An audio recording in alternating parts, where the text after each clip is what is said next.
한국을 가만히 못 놔두겠다. 미국 정부에서 치고 올라오는 한국을 제대로 밟아주겠다는 입장인데요. 특히 문제시되는 건 핵입니다.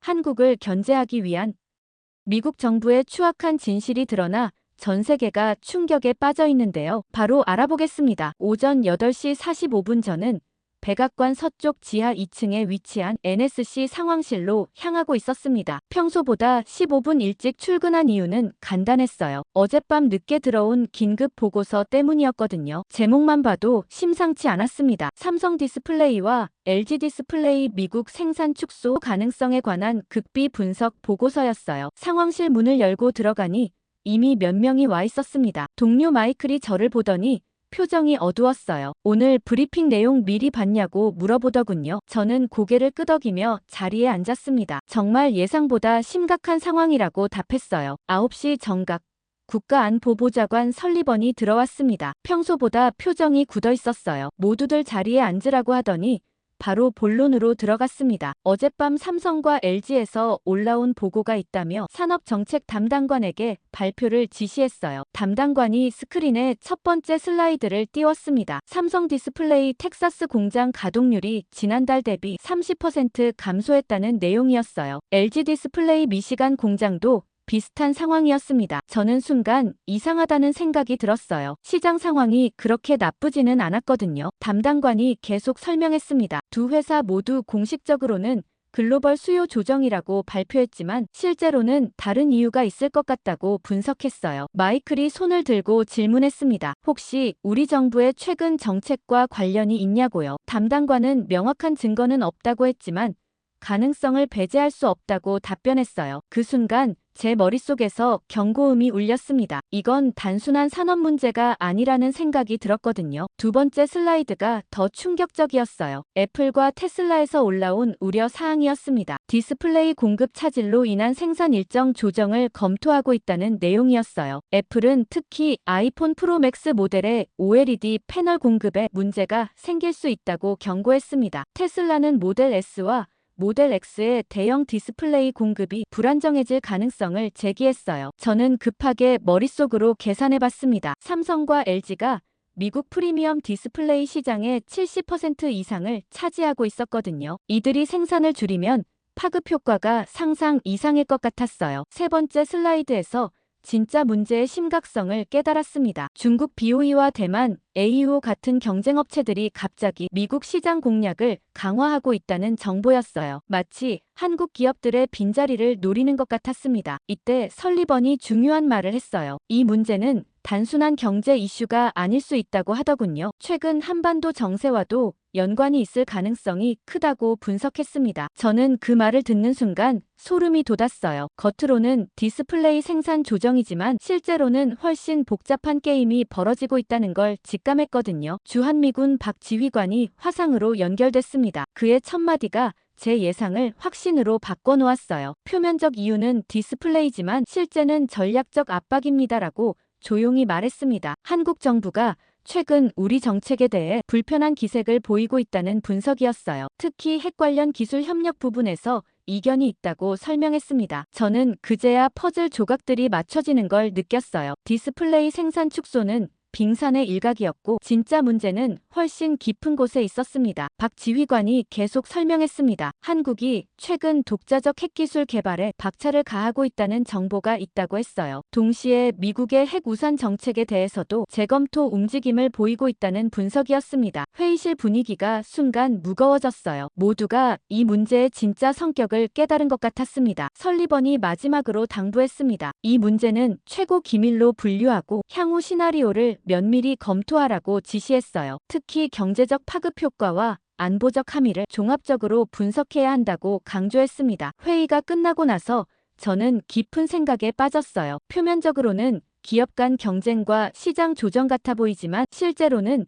핵 능력을 둘러싼 미묘한 줄다리기가 시작된 것 같았거든요. 앞으로 어떤 일들이 벌어질지 예측하기 어려운 상황이었습니다. 오후 2시 30분 저는 국무부 7층 회의실에 앉아 있었습니다. 긴급 소집된 대한국 정책 조정 회의였어요. 참석자들의 면면을 보니 이 문제가 얼마나 심각한지 알 수 있었습니다. 국무부 차관보부터 국방부 정책실장, CIA 동아시아 담당관까지 모든 핵심 인물들이 모여 있었거든요. 회의실 분위기가 평소와 달랐어요. 보통은 격식을 차리면서 시작하는데 이번에는 모두가 긴장한 모습이었습니다. 제 옆에 앉은 동료 사라가 작은 목소리로 중얼거렸어요. 이런 급박한 회의는 처음 본다고 하더군요. 저도 같은 생각이었습니다. 차관보가 회의를 시작했습니다. 오늘 아침 NSC 브리핑에서 나온 내용을 바탕으로 대응 방안을 논의하자고 했어요. 하지만 첫 번째 발언자인 정책실장 톰슨의 말을 듣는 순간 저는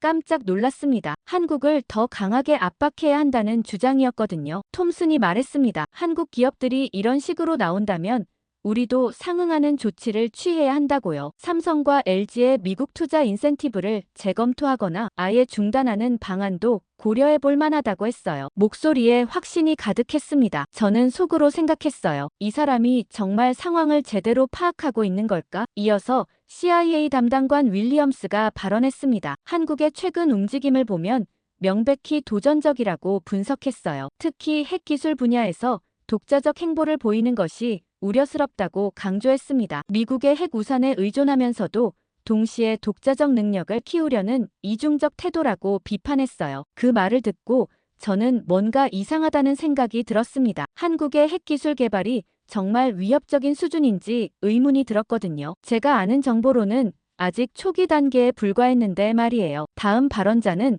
통상정책실의 데이비슨이었습니다. 경제적 측면에서 접근해야 한다고 주장했어요. 한국 기업들의 미국 시장 의존도가 높은 만큼 우리가 압박 카드를 쥐고 있다고 분석했습니다. 디스플레이뿐만 아니라 반도체, 배터리 등 다른 분야에서도 압박을 가할 수 있다고 제안했어요. 저는 점점 불안해졌습니다. 이런 식으로 접근하면 오히려 큰 문제가 될 수 있다는 생각이 들었거든요. 특히 톰슨이 한 말이 가장 우려스러웠어요. 한국 없으면 우리가 주도권을 가질 수 있다라고 하더군요. 아시아 시장에서 한국의 영향력을 줄이고 미국이 직접 나서는 게 더 효과적일 것이라는 주장이었습니다. 저는 속으로 생각했어요. 이게 바로 문제의 본질이구나. 이들은 한국을 여전히 종속적 관계로 보고 있다는 걸 깨달았습니다. 차관보가 제게 의견을 물어봤어요. 저는 잠시 망설였습니다. 이 자리에서 반대 의견을 말하는 게 적절할지 고민됐거든요. 하지만 누군가는 다른 관점을 제시해야 한다고 생각했어요. 신중하게 접근해야 한다고 말문을 열었습니다. 한국과의 갈등이 확산되면 오히려 우리에게 더 큰 손해가 될 수 있다고 지적했어요. 특히 경제적 파급 효과가 상당할 것이라고 분석했습니다. 삼성과 LG가 미국 시장에서 차지하는 비중을 고려하면 성급한 압박은 위험하다고 강조했어요. 톰슨이 즉시 반박했습니다. 그렇다면 한국의 도전적 행동을 그냥 두고 봐야 하냐고 물어보더군요. 미국의 위상과 리더십에 대한 의문이 제기될 수 있다고 우려했어요. 저는 차분하게 답변했습니다. 압박과 대화는 다른 문제라고 설명했어요. 핵 문제에 대해서는 대화를 통해 해결해야 하고 경제적 이슈는 별도로 접근해야 한다고 제안했습니다. 이때 화상으로 연결된 박 지휘관이 발언했습니다. 현지 상황을 고려할 때 성급한 압박은 역효과를 낼 가능성이 크다고 했어요. 한국 내 반미 감정이 증가할 수 있고 이는 장기적으로 미군 주둔에도 악영향을 미칠 수 있다고 경고했습니다. 박 지휘관이 중요한 자료를 제시했어요. 한국의 핵 관련 기술 수준에 대한 정확한 분석이었습니다. 현재 수준으로는 실제 위협이 되기까지 상당한 시간이 걸릴 것이라고 평가했어요. 오히려 성급한 압박으로 한국을 자극하면 개발 속도가 빨라질 수도 있다고 지적했습니다. 그 말을 듣고 저는 안심이 됐어요. 역시 현장에 있는 사람의 판단이 가장 정확하다는 생각이 들었거든요. 윌리엄스가 다시 발언했습니다. 하지만 한국의 의도를 정확히 파악하기 어려운 상황에서 예방적 조치가 필요하다고 주장했어요. 특히 중국과의 관계에서 한국이 애매한 입장을 취할 가능성도 배제할 수 없다고 우려했습니다. 저는 이 부분에서 문제의 복잡성을 느꼈어요. 단순히 핵기술만의 문제가 아니라 지정학적 균형까지 고려해야 하는 상황이었습니다. 차관보가 중간 정리를 했습니다. 다양한 의견이 나왔지만 아직 명확한 방향을 정하기는 어렵다고 했어요. 추가 정보 수집과 분석이 필요하다고 판단했습니다. 저는 마지막으로 한 가지 제안을 했어요. 박 지휘관과 긴밀히 협력해서 한국 측의 진짜 의도를 파악해보자고 했습니다. 성급한 판단보다는 정확한 정보에 기반한 정책 수립이 중요하다고 강조했어요. 회의가 끝나고 나서 사라가 제게 다가왔습니다. 오늘 회의에서 당신 의견이 가장 합리적이었다고 하더군요. 하지만 과연 윗선에서 받아들일지는 의문이라고 걱정했어요. 저도 같은 우려를 갖고 있었습니다. 복도를 걸으면서 저는 생각했어요. 이 문제가 어떻게 발전할지 예측하기 어려운 상황이라는 걸 말이에요. 한 가지 확실한 건 단순한 압박으로는 해결되지 않을 것 같다는 점이었습니다. 다음 날 오전 10시 저는 상무부 산업분석팀과 합동 브리핑을 준비하고 있었습니다. 어제 회의에서 나온 경제적 파급 효과에 대한 구체적 데이터가 필요했거든요. 상무부 14층 회의실에는 이미 여러 부처 관계자들이 모여 있었어요. 제가 들어가니 분위기가 심각했습니다. 모두들 두꺼운 자료집을 앞에 놓고 있었어요. 산업분석팀장 로버츠가 첫 번째 발표를 시작했습니다. 삼성과 LG의 미국 내 생산 축소가 현실화될 경우의 시나리오 분석이었어요. 첫 번째 슬라이드부터 충격적이었습니다. 애플의 아이폰 생산에 직접적 타격이 예상된다는 내용이었어요. 삼성 디스플레이가 공급하는 OLED 패널 없이는 프리미엄 모델 생산이 불가능하다고 명시되어 있었습니다. 구체적 수치가 더 놀라웠어요. 애플이 연간 구매하는 삼성 OLED 패널이 2억 3천만 개에 달한다는 데이터였습니다. 이 중 60%가 미국 내 조립 공장에서 사용된다고 했어요. 생산 축소가 현실화되면 아이폰 생산량이 최대 40% 감소할 수 있다는 분석이었습니다. 로버츠가 계속 설명했습니다. 테슬라는 상황이 더 심각하다고 했어요. LG 디스플레이의 대형 OLED 패널은 대체재가 거의 없는 상황이었거든요. 특히 17인치 곡면 디스플레이는 LG가 전 세계에서 유일하게 양산하는 제품이었습니다. 제가 손을 들고 질문했어요. 중국이나 대만 업체로 대체가 불가능한지 물어봤습니다. 로버츠가 고개를 저었어요. 기술적으로는 가능하지만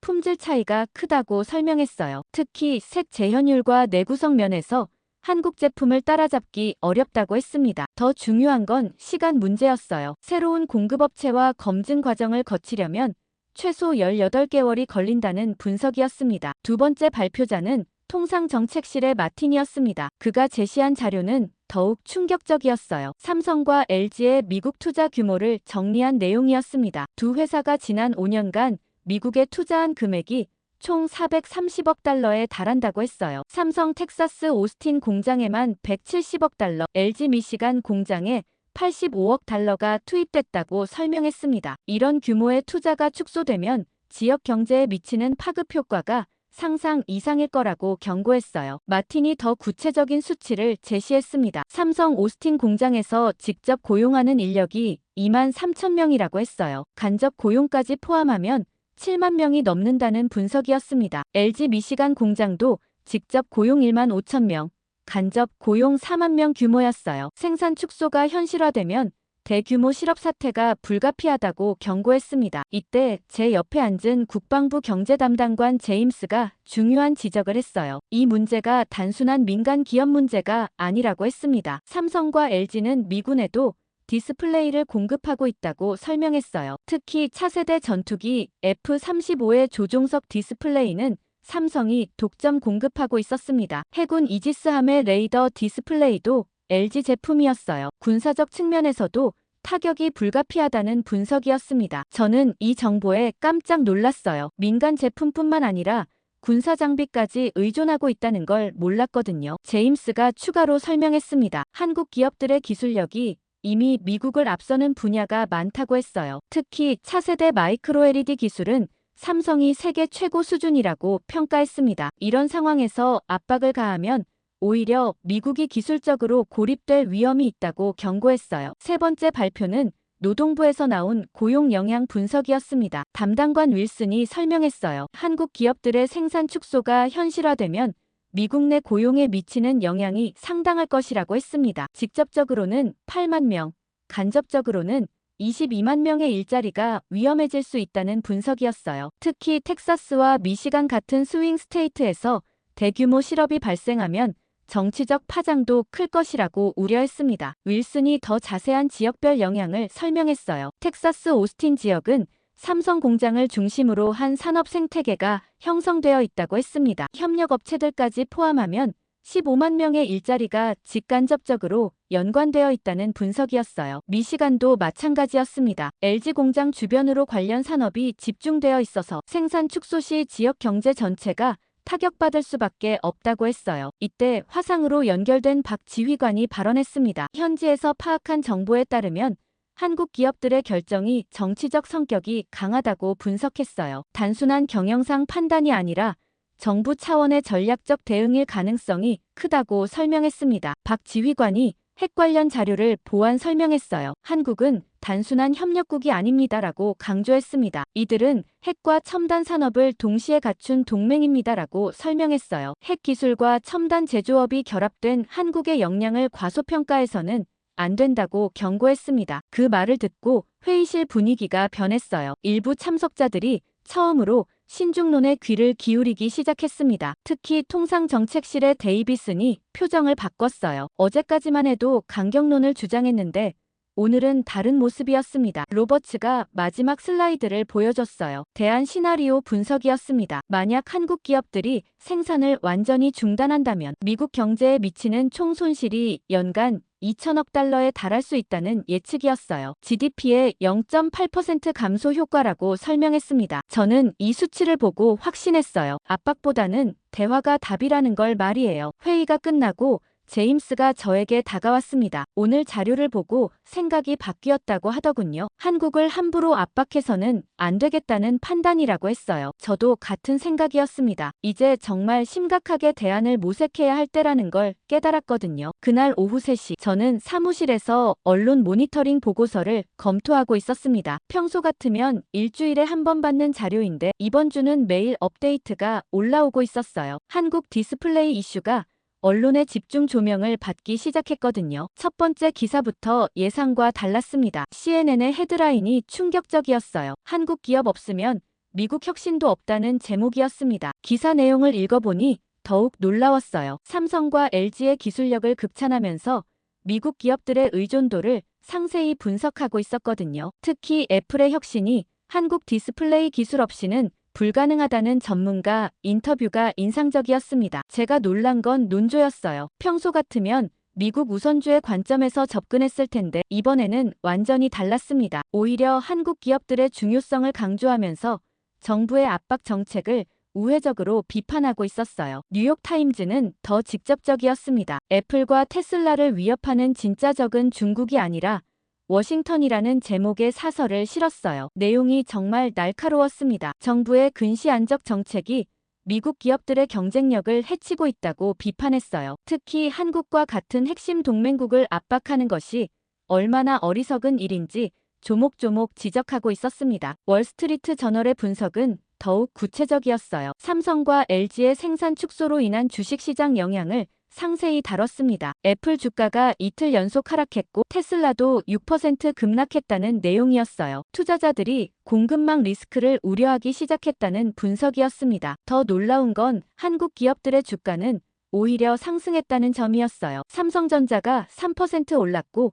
LG 디스플레이도 5% 상승했다고 했습니다. 시장이 한국 기업들의 협상력을 높게 평가하고 있다는 해석이었어요. 제 동료 마이클이 제자리로 왔습니다. 오늘 언론 보도 봤냐며 걱정스러운 표정을 지었어요. 이런 식으로 여론이 형성되면 정부 입장에서 매우 곤란해질 것 같다고 하더군요. 저도 같은 우려를 갖고 있었습니다. 언론이 이렇게 일제히 비판적 논조를 보이는 건 흔한 일이 아니었거든요. 오후 4시쯤 더 결정적인 보도가 나왔습니다. 워싱턴 포스트가 단독으로 보도한 내용이었어요. 애플 CEO 팀 쿡이 백악관에 직접 전화를 걸어서 우려를 표명했다는 소식이었습니다. 삼성 디스플레이 공급 차질로 신제품 출시가 지연될 수 있다며 정부 차원의 해결책을 요청했다고 했어요. 테슬라 CEO 일론 머스크도 트위터에 직접 글을 올렸다는 후속 보도가 나왔습니다. 정부의 근시 안적 정책이 미국 혁신을 해치고 있다는 내용이었어요. 특히 한국 같은 동맹국과의 갈등은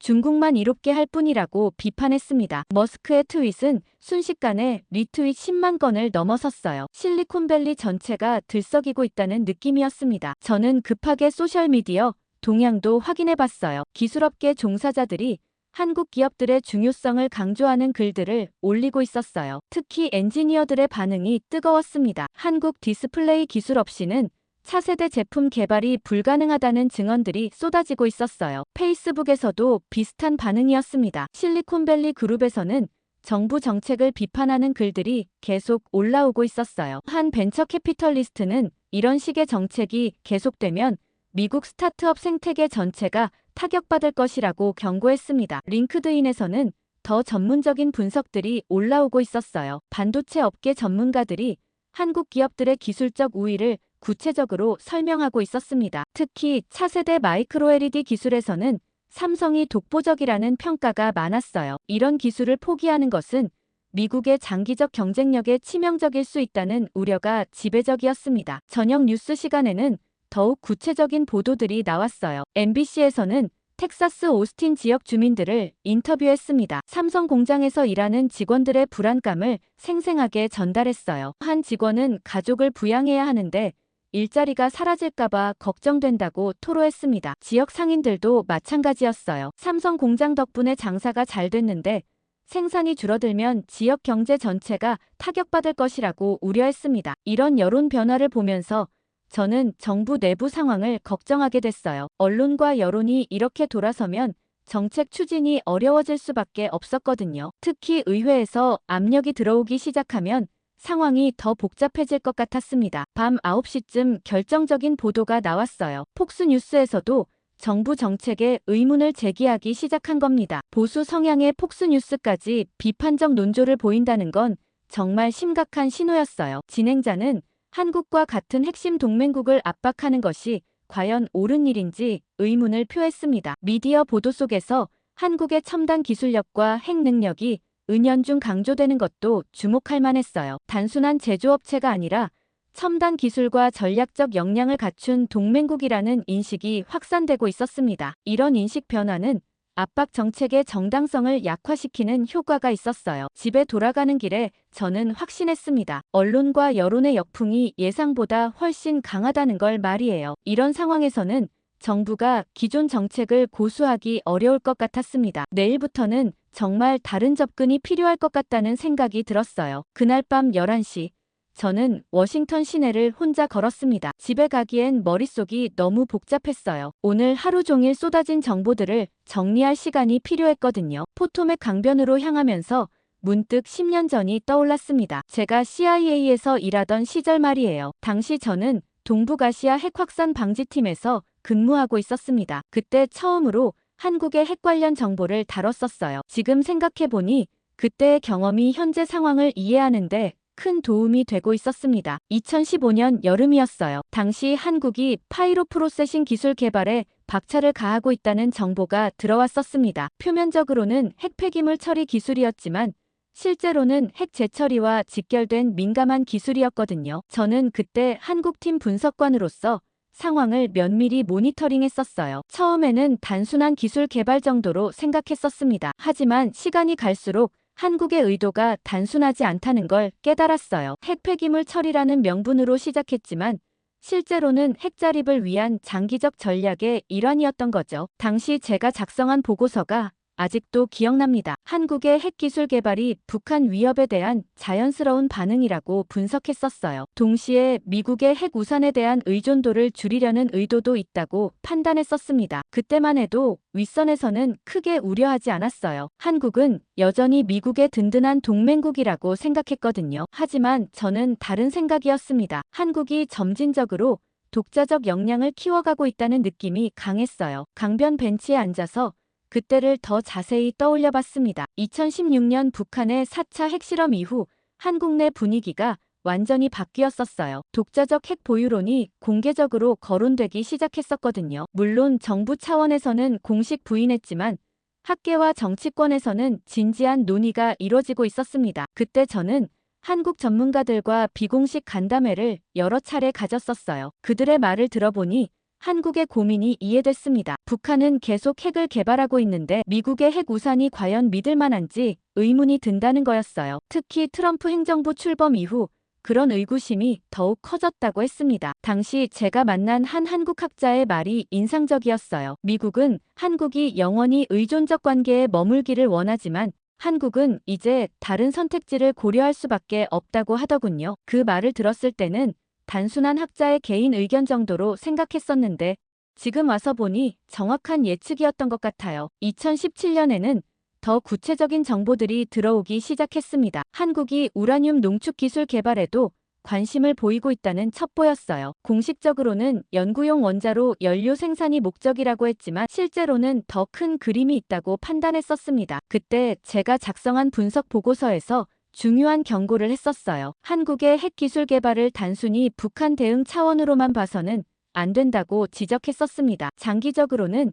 미국과의 관계 재정립과도 연관이 있을 수 있다고 분석했었어요. 하지만 당시 상급자들은 제 분석을 과도한 우려로 치부했었습니다. 포토맥 강물을 바라보면서 저는 쓴웃음을 지었어요. 그때 제 분석이 지금 현실이 되고 있었거든요. 한국이 디스플레이 생산을 축소하는 것도 결국은 그때부터 시작된 독립의지의 연장선상에 있는 것 같았습니다. 이제 한국은 미국의 보호를 받아야 하는 약소국이 아니라 상호 협력할 수 있는 중견국으로 성장했어요. 그런 한국을 여전히 예전 방식으로 대하려고 하니까 갈등이 생기는 거라고 판단했습니다. 링컨 기념관 앞에 서서 저는 다짐했어요. 경제적 압박이 핵을 이길 수 없다는 사실을 말이에요. 한국이 이미 상당한 수준의 핵기술을 보유하고 있는 상황에서 경제적 압박만으로는 굴복시킬 수 없다는 걸 깨달았습니다. 오히려 그런 압박이 한국의 독립의지를 더욱 강화시킬 수도 있다고 생각했어요. 집으로 돌아가면서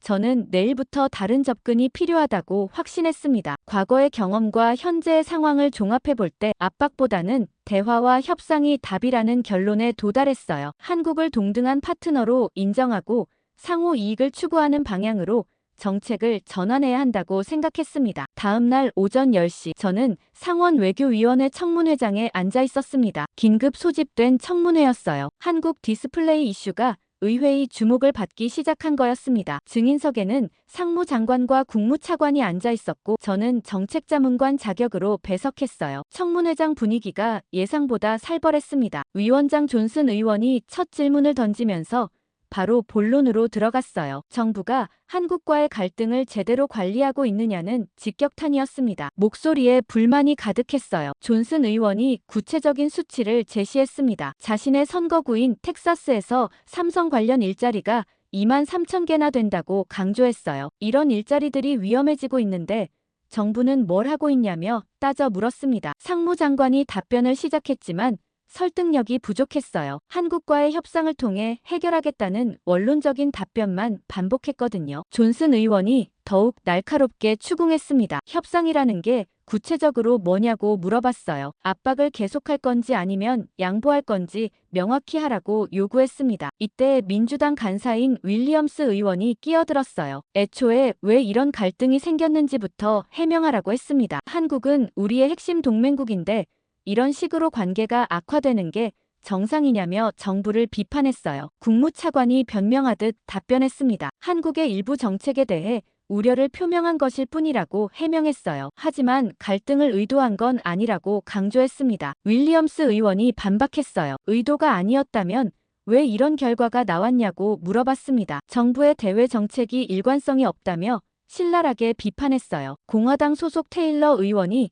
다른 각도에서 접근했습니다. 미국 기업들의 피해가 심각하다고 지적했어요. 애플과 테슬라 주가 하락으로 투자자들이 손실을 보고 있다며 정부 책임을 물었습니다. 특히 자신의 선거구에 있는 애플 협력업체들이 불안해하고 있다고 전했어요. 상무장관이 경제적 영향을 최소화하겠다고 답변했지만 구체적인 방안은 제시하지 못했습니다. 테일러 의원이 더욱 압박했어요. 최소화가 아니라 아예 해결해야 하는 문제라고 강조했습니다. 이때 제가 메모를 건넸어요. 산업 피해와 지정학적 위험, 그리고 핵 문제를 종합적으로 고려해야 한다는 내용이었습니다. 국무차관이 제 메모를 참고해서 답변했어요. 이 문제가 단순한 경제 이슈가 아니라고 설명했습니다. 한국의 핵 관련 정책과도 연관이 있어서 신중하게 접근해야 한다고 해명했어요. 하지만 이 답변이 오히려 더 큰 파문을 일으켰습니다. 존슨 의원이 벌떡 일어나면서 소리쳤어요. 그럼 핵 문제 때문에 미국 노동자들이 일자리를 잃어도 된다는 뜻이냐고 따져 물었습니다. 핵과 경제를 연결시키는 것 자체가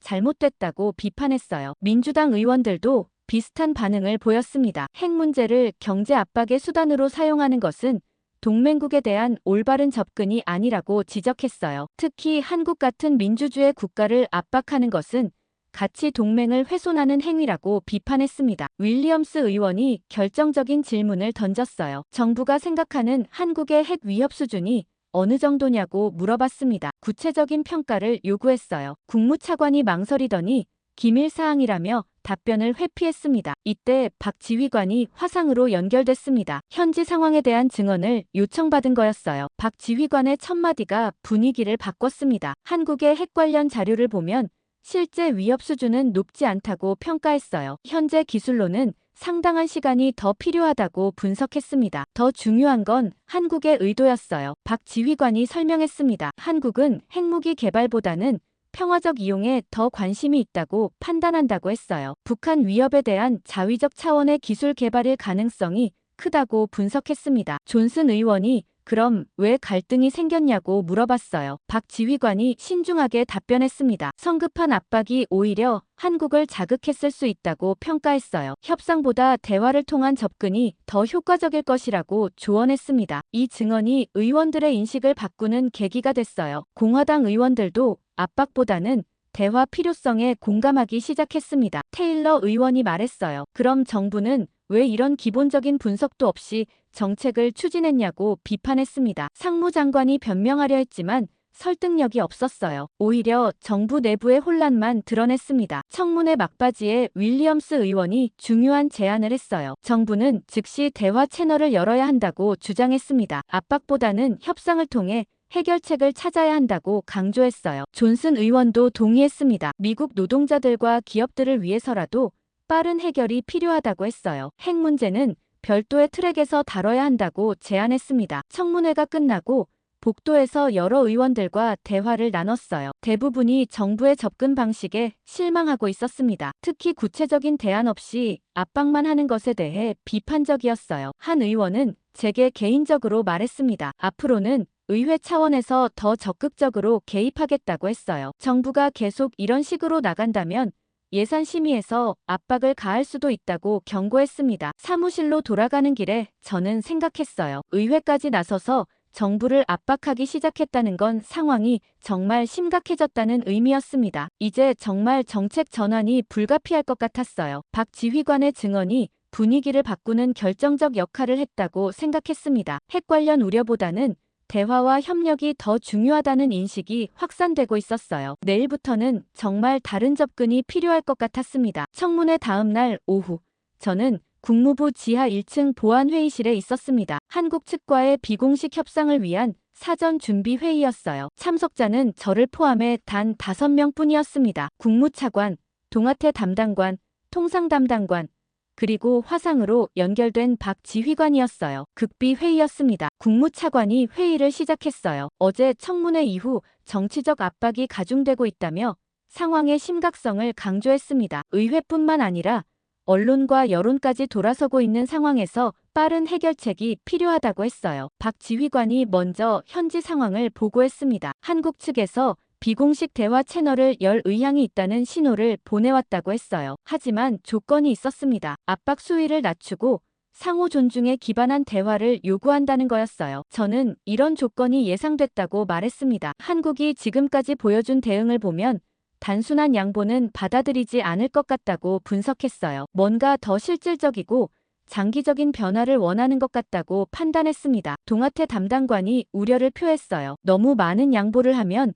미국의 위상에 타격이 될 수 있다고 했습니다. 다른 동맹국들이 어떻게 받아들일지도 걱정된다고 덧붙였어요. 박 지휘관이 반박했습니다. 오히려 한국과의 갈등이 지속되면 다른 동맹국들도 불안해할 것이라고 분석했어요. 특히 일본과 호주가 미국의 동맹 관리 능력에 의문을 제기하기 시작했다고 보고했습니다. 국무차관이 제게 의견을 물어봤어요. 저는 신중하게 답변했습니다. 박 지휘관 말씀이 맞다고 생각한다고 했어요. 한국과의 갈등을 빨리 해결하는 것이 전체적인 동맹 체계에도 도움이 될 것이라고 분석했습니다. 통상 담당관이 구체적인 방안을 제시했어요. 삼성과 LG의 생산 정상화를 위한 인센티브를 제공하자는 제안이었습니다. 세제 혜택이나 규제 완화 등을 검토할 수 있다고 했어요. 하지만 저는 이런 접근으로는 부족할 것 같다고 지적했습니다. 한국이 원하는 건 단순한 경제적 혜택이 아니라 관계의 근본적 재정립이라고 판단했어요. 핵 문제에 대한 새로운 접근도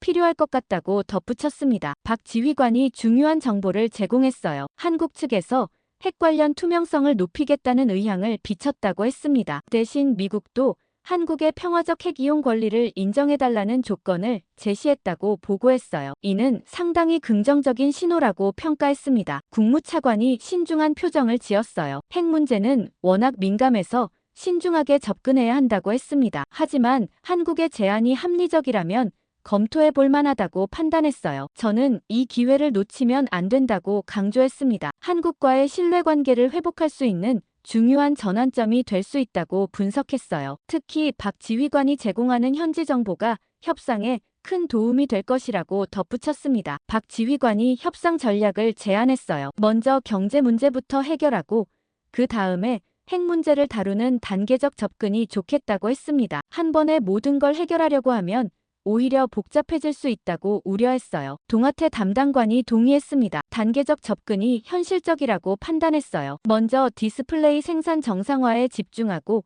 이후에 장기적 관계 개선을 논의하자고 제안했습니다. 국무차관이 최종 결정을 내렸어요. 박 지휘관을 통해 한국 측에 비공식 대화 제안을 전달하라고 지시했습니다. 조건은 상호 존중과 단계적 해결이라고 명시했어요. 저는 협상 지원팀에 포함됐습니다. 제가 그동안 분석한 자료들이 협상에 도움이 될 것이라고 판단됐거든요. 특히 한국의 의도와 역량에 대한 정확한 평가가 중요하다고 강조됐어요. 박 지휘관이 마지막으로 당부했습니다. 한국과의 협상에서는 체면을 세워주는 것이 중요하다고 조언했어요. 무조건적인 압박보다는 상호 이익을 강조하는 것이 효과적일 것이라고 판단했습니다. 회의가 끝나고 저는 박 지휘관과 별도로 화상 통화를 했어요. 그가 현지에서 파악한 더 자세한 정보가 필요했거든요. 박 지휘관이 설명했습니다. 한국 정부 내부에서도 갈등이 있다고 했어요. 강경파와 온건파가 대립하고 있는데 미국의 접근 방식에 따라 어느 쪽이 우세해질지 결정될 것이라고 분석했어요. 만약 미국이 계속 압박을 가하면 강경파가 힘을 얻을 수 있다고 경고했습니다. 반대로 대화와 협력을 제시하면 온건파가 주도권을 잡을 가능성이 크다고 판단했어요. 이런 내부 역학을 이해하는 것이 협상 성공의 열쇠라고 강조했습니다. 저는 박 지휘관의 분석에 깊이 공감했어요. 한국 내부 상황을 정확히 파악하고 접근하는 것이 정말 중요하다고 생각했습니다. 특히 온건파를 지원할 수 있는 방향으로 협상을 진행해야 한다고 판단했어요. 그날 밤 저는 협상 준비 자료를 정리했습니다. 한국의 핵기술 현황, 경제적 역량, 그리고 대미 관계에 대한 인식 변화 등을 종합적으로 분석했어요. 박 지휘관이 제공한 현지 정보와 제 분석을 결합하면 효과적인 협상 전략을 수립할 수 있을 것 같았습니다. 다음 날 오전부터 본격적인 비공식 접촉이 시작될 예정이었어요. 한국 측의 반응이 어떨지 궁금했지만 동시에 기대도 됐습니다. 이번 기회에 양국 관계를 근본적으로 개선할 수 있을 것 같았거든요. 박 지휘관과의 협력이 성공의 열쇠가 될 것이라고 확신했습니다. 사흘 후 오전 8시 저는 상무부 산업정책실에서 긴급 상황 보고서를 받고 있었습니다. 삼성과 LG의 생산 축소가 현실화되면서 미국 기업들에게 실제 차질이 발생하기 시작했다는 내용이었어요. 예상했던 일이지만 막상 현실이 되니까 충격이 컸습니다. 첫 번째 보고는 애플에서 올라온 긴급 상황이었어요. 아이폰 16 프로 맥스의 OLED 패널 공급이 예정보다 30% 줄어들었다는 내용이었습니다. 이로 인해 11월 출시 예정이던 신제품 런칭이 내년 1월로 연기될 가능성이 높아졌다고 했어요. 애플 쿠퍼티노 본사에서는 이미 대체 공급업체 물색에 들어갔지만 단기간에 해결하기는 어려운 상황이라고 보고했습니다. 상무부 담당관 로버츠가 설명했어요. 애플이 중국 BOE와 긴급 협상에 들어갔다고 했습니다. 하지만 BOE의 OLED 기술은 삼성 대비 18개월 정도 뒤처진다는 평가였어요. 색 재현율에서 15% 차이가 나고 버닝 현상도 심하다고 분석했습니다. 특히 프리미엄 모델에 적용하기에는 품질이 부족하다는 게 애플 내부 평가였어요. 더 심각한 건 테슬라 상황이었습니다. LG 디스플레이에서 공급받던 17인치 곡면 디스플레이 생산이 완전 중단됐다는 보고가 들어왔어요. 이 디스플레이는 모델 S 플레이드와 모델 X의 핵심 부품이었는데 대체재가 전혀 없는 상황이었습니다. 테슬라 오스틴 공장에서는 이미 생산 라인 일부를 중단했다고 했어요. 일론 머스크가 직접 백악관에 또다시 전화를 걸어서 항의했다는 소식도 들려왔습니다. 이번에는 정말 화가 났다는 표현을 썼다고 하더군요. 정부의 근시 안적 정책이 미국 혁신 기업을 망치고 있다며 강하게 비판했다고 보고됐어요. 로버츠가 계속 설명했습니다. 구글도 비슷한 문제에 직면했다고 했어요. 픽셀폰의 OLED 디스플레이를 삼성에서 공급받고 있었는데 물량 확보가 어려워졌다는 거였습니다. 구글은 이미 픽셀 8 출시 계획을 재검토하고 있다고 했어요. 마이크로소프트도 서피스 프로의 디스플레이 공급에 차질이 생겼다고 보고했습니다. 저는 이런 보고들을 들으면서 상황의 심각성을 실감했어요. 예상했던 것보다 파급 효과가 빠르고 광범위하게 나타나고 있었거든요. 단순히 가격 상승 수준이 아니라 생산 자체가 중단되는 상황이었습니다. 이때 제 휴대폰에 긴급 전화가 걸려왔어요. 국무부 동아태 담당관이었습니다. 급하게 회의실로 와달라는 요청이었어요. 뭔가 중대한 상황이 발생한 것 같았습니다. 국무부로 급하게 이동하는 동안 저는 계속 생각했어요. 이런 식으로 미국 기업들이 피해를 보는 상황이 계속되면 정말 큰 문제가 될 것 같았거든요. 특히 실리콘밸리 기업들의 반발이 거세지고 있어서 정치적 압박도 상당할 것 같았습니다. 국무부 회의실에 도착하니 이미 여러 부처 관계자들이 모여 있었어요. 분위기가 매우 긴장되어 있었습니다. 동아태 담당관이 저를 보더니 바로 상황을 설명했어요. 한국 측에서 추가 조치를 취할 가능성이 있다는 정보가 들어왔다는 거였습니다. 박 지휘관이 화상으로 연결되어 현지 상황을 보고했어요. 한국 정부 내에서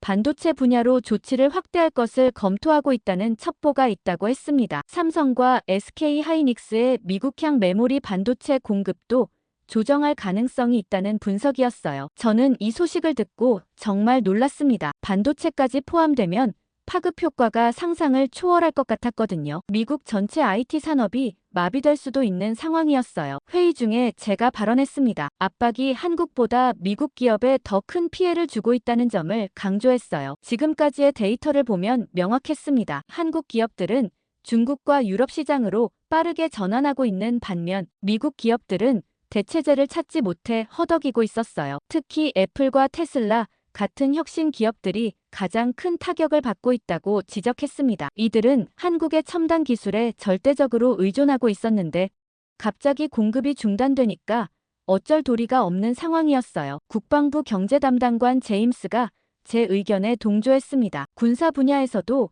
비슷한 문제가 발생하고 있다고 보고했어요. 차세대 전투기와 군함의 디스플레이 공급에 차질이 생기고 있다는 거였습니다. 이는 국가 안보와도 직결되는 문제라고 경고했어요. 상무부 통상담당관도 우려를 표했습니다. 미국 기업들의 경쟁력이 급속도로 약화되고 있다고 분석했어요. 특히 중국 기업들이 이 틈을 타서 시장 점유율을 늘려가고 있다는 정보가 있다고 했습니다. BOE와 CSOT 같은 중국 디스플레이 업체들이 적극적으로 미국 고객사들에게 접근하고 있다는 거였어요. 이 시점에서 일부 참모들이 주인공 의견에 동조하기 시작했습니다. 압박 강행보다는 협상 전략으로 선회해야 한다는 목소리가 나오기 시작했어요. 특히 제임스가 적극적으로 지지했습니다. 박 지휘관이 추가 정보를 제공했어요. 한국 내 여론도 정부 정책을 지지하는 분위기라고 보고했습니다. 미국의 압박에 굴복하지 않는 정부를 자랑스러워하는 목소리가 많다고 분석했어요. 특히 젊은 층에서는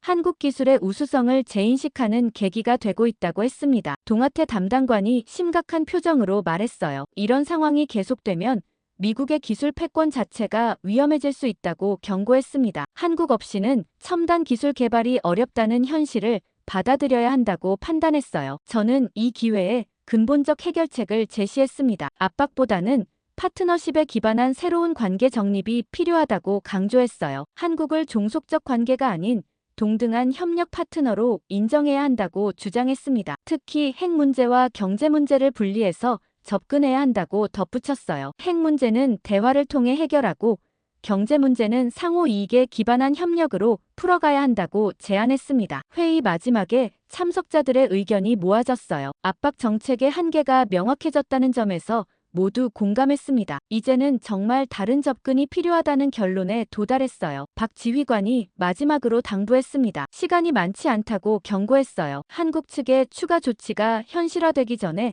빠른 해결책을 마련해야 한다고 강조했습니다. 그날 오후부터 정책 전환을 위한 본격적인 준비가 시작됐습니다. 그날 오후 4시 저는 펜타곤 3층 전략기획실에서 종합 분석 작업에 매달려 있었습니다. 지난 일주일간 수집된 모든 정보를 정리해서 새로운 대응 전략을 수립해야 했거든요. 공급망 영향, 경제 파장, 그리고 핵 관련 요인까지 모든 변수를 고려한 종합적 접근이 필요했어요. 제 앞에는 3개의 모니터가 켜져 있었습니다. 하나는 실시간 경제 데이터, 또 하나는 한국 언론 동향, 마지막 하나는 박 지휘관이 전송한 현지 정보들이었어요. 모든 지표가 같은 방향을 가리키고 있었습니다. 압박 전략이 완전히 실패했다는 걸 말이에요. 첫 번째 분석은 경제적 파급 효과였어요. 지난 일주일간 미국 기업들이 입은 손실을 계산해봤습니다. 애플의 시가총액이 850억 달러 감소했고 테슬라도 320억 달러 하락했어요. 구글,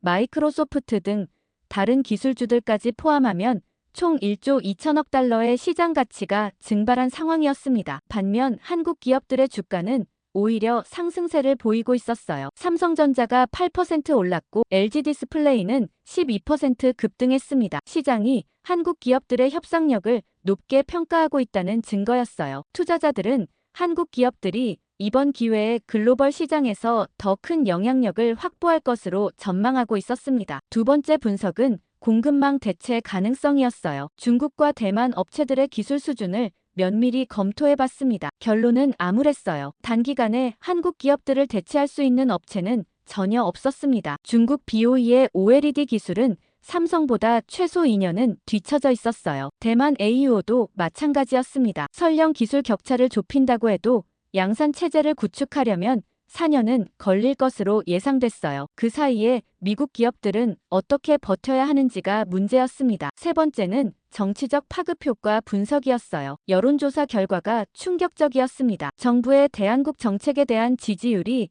28%까지 떨어졌어요. 특히 공화당 지지층에서도 반대 의견이 45%에 달했습니다. 텍사스와 미시간 같은 핵심 스윙 스테이트에서는 반대 비율이 더 높았어요. 이런 여론 악화는 중간 선거에도 악영향을 미칠 것이 분명했습니다. 의회 압박도 가중되고 있었어요. 하원에서는 대한국 정책 재검토를 요구하는 결의안이 준비되고 있었습니다. 상원에서도 비슷한 움직임이 포착됐어요. 양당 할 것 없이 정부 정책에 의문을 제기하는 상황이었습니다. 이때 박 지휘관에게서 중요한 정보가 들어왔습니다. 화상통화로 연결된 그의 표정이 심각했어요. 한국 정부가 내일 중요한 발표를 할 예정이라는 첩보였습니다. 구체적인 내용은 확인되지 않았지만 미국과의 관계에 대한 새로운 입장을 밝힐 것으로 예상된다고 했어요. 박 지휘관이 추가로 설명했습니다. 한국 내부에서는 이미 탈미국 논의가 본격화되고 있다고 보고했어요. 대중국, 대유럽 관계 강화를 통해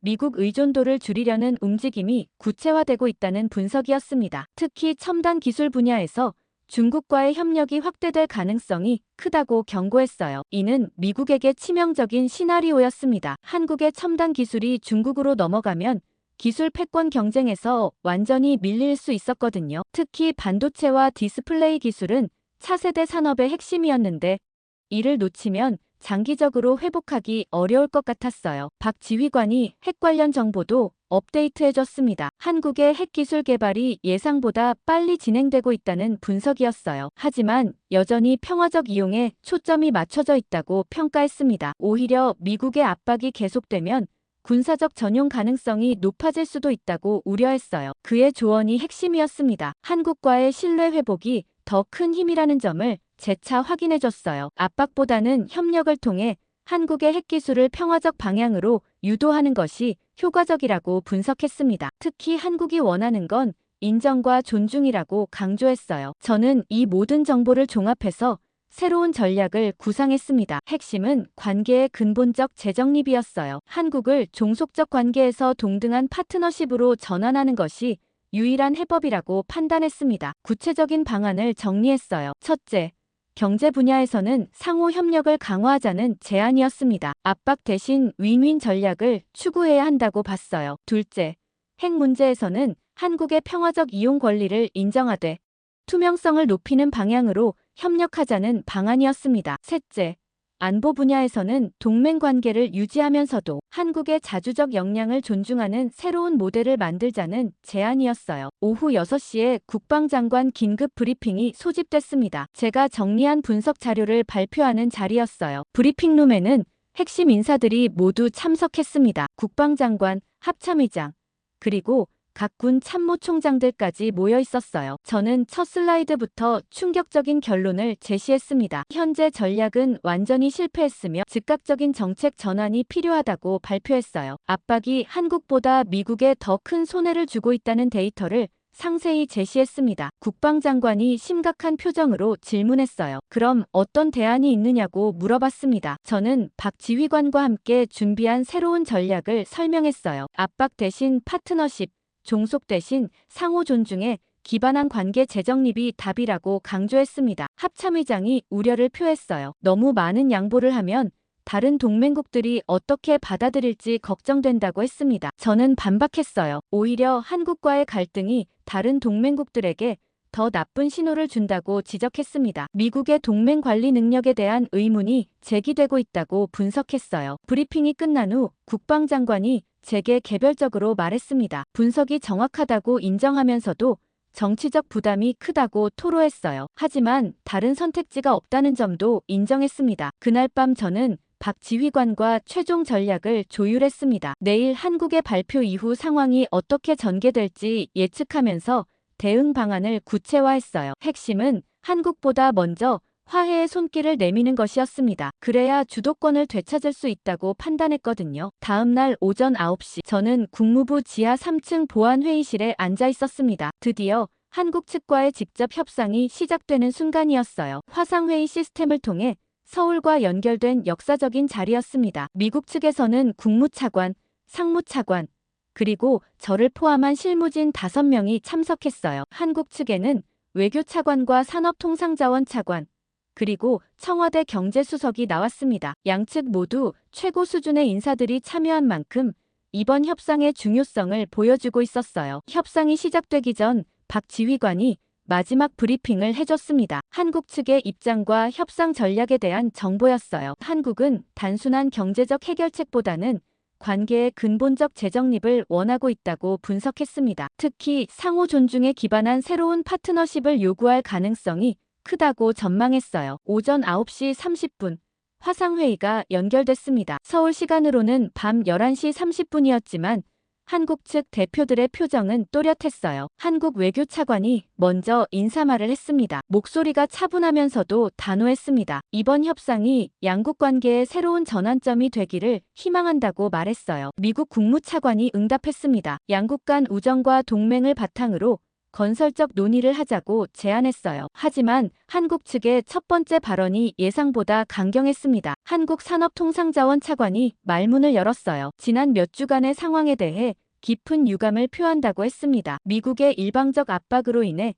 양국 기업들이 불필요한 피해를 입었다고 지적했어요. 특히 한국 기업들의 정당한 경영 활동이 정치적 도구로 이용된 것에 대해 강한 불만을 표명했습니다. 미국 상무차관이 해명하려 했지만 한국 측은 단호했어요. 이번 사태의 근본 원인을 명확히 해야 한다고 주장했습니다. 경제적 이슈와 안보 이슈를 혼동한 미국 측의 접근 방식에 문제가 있다고 비판했어요. 이때 제가 개입했습니다. 미국 측도 지난 기간의 접근 방식에 아쉬운 점이 있었다고 인정했어요. 앞으로는 더 협력적인 방향으로 관계를 발전시켜 나가자고 제안했습니다. 특히 박 지휘관이 제공한 분석 자료를 바탕으로 상호 이해의 폭을 넓혀가자고 강조했어요. 한국 측의 반응이 조금 누그러졌습니다. 청와대 경제수석이 발언했어요. 미국의 인정 의지를 확인했다며 구체적인 해결 방안을 논의해보자고 제안했습니다. 하지만 몇 가지 원칙은 분명히 해야 한다고 못 박았어요. 첫 번째 원칙은 상호 존중이었습니다. 한국을 일방적 압박의 대상이 아닌 동등한 파트너로 인정해야 한다는 요구였어요. 두 번째는 경제와 안보의 분리였습니다. 경제적 이슈를 안보 문제와 연결시켜 압박 수단으로 사용하지 않겠다는 약속을 요구했어요. 세 번째는 장기적 협력 체계 구축이었습니다. 단발성 해결책이 아닌 지속 가능한 파트너십을 만들어가자는 제안이었어요. 미국 국무차관이 이런 원칙들에 대해 긍정적 반응을 보였습니다. 특히 상호 존중에 기반한 관계 발전에는 전적으로 동의한다고 표명했어요. 경제와 안보 이슈 분리에 대해서도 원칙적으로 공감한다고 답변했습니다. 구체적인 해결 방안 논의가 시작됐어요. 한국 측이 먼저 제안했습니다. 삼성과 LG의 미국 생산을 정상화하되 양국 간 정례 협의체를 구성하자는 내용이었어요. 경제 현안들을 사전에 조율할 수 있는 상설 기구를 만들자는 거였습니다. 미국 측도 이 제안을 수용했어요. 상무차관이 구체적인 협의체 구성 방안을 제시했습니다. 양국 산업계와 정부가 참여하는 정례 협의회를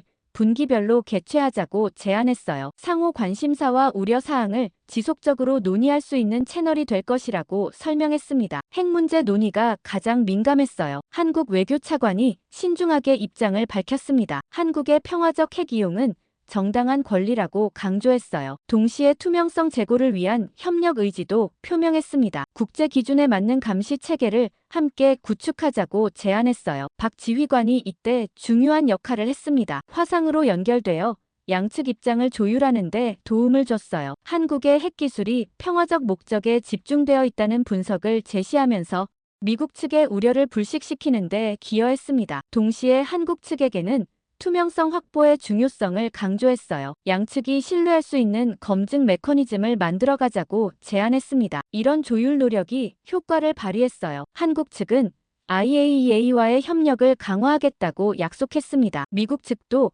한국의 평화적 핵 이용 권리를 존중하겠다고 표명했어요. 양측이 공동으로 참여하는 투명성 증진 프로그램을 검토하기로 합의했습니다. 오후 1시가 넘어서 협상이 본격적인 성과를 내기 시작했어요. 한국 측이 구체적인 정상화 일정을 제시했습니다. 삼성 텍사스 공장은 2주 내 정상 가동을 재개하겠다고 약속했어요. LG 미시간 공장도 3주 내 생산량을 원래 수준으로 회복하겠다고 확약했습니다. 미국 측도 상응하는 조치를 약속했어요. 한국 기업들에 대한 규제 압박을 즉시 중단하겠다고 확약했습니다. 오히려 양국 기업 간 협력을 촉진하는 방향으로 정책을 전환하겠다고 표명했어요. 세제 혜택과 인센티브 확대도 검토하겠다고 약속했습니다. 가장 중요한 성과는 장기 협력 체계 합의였어요. 양국이 공동으로 차세대 기술 개발에 나서기로 했습니다. 통신, 양자 컴퓨팅, 차세대 배터리 등 미래 기술 분야에서 파트너십을 구축하기로 합의했어요. 이는 단순한 갈등 해결을 넘어